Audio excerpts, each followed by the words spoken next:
Beberapa ratus tahun kemudian R.M. Said yang kebetulan bergerilya melewati hutan itu, menemukan masjid yang tiba-tiba ada di tengah hutan, hingga kemudian masjid itu disebut Masjid Tiban.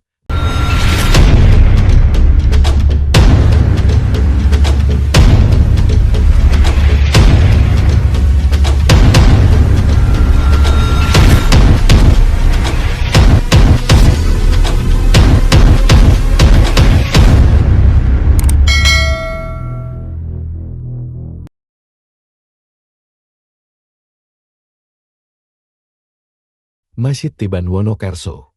Suatu hari saat para wali sedang berada di Demak, konon di sebelah selatan terlihat pohon dunjau yang memancarkan sinar wahyu yang luar biasa.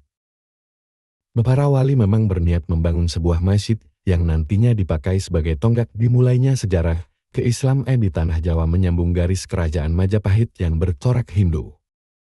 Kemudian Sunan Giri mencari keberadaan pohon yang tingginya konon sampai terlihat dari Demak itu. Sunan Giri berjalan ke selatan jauh dari Demak kemudian berdiam di daerah yang saat ini bernama Wonokerso.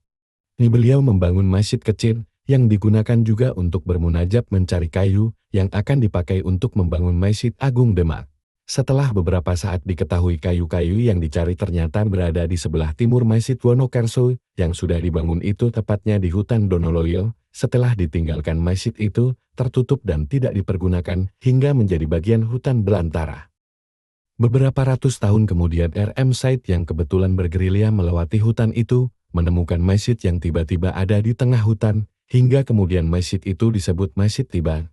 Masjid ini kemudian dirawat oleh Tuwono, Hambali dan Ki Wonokerso.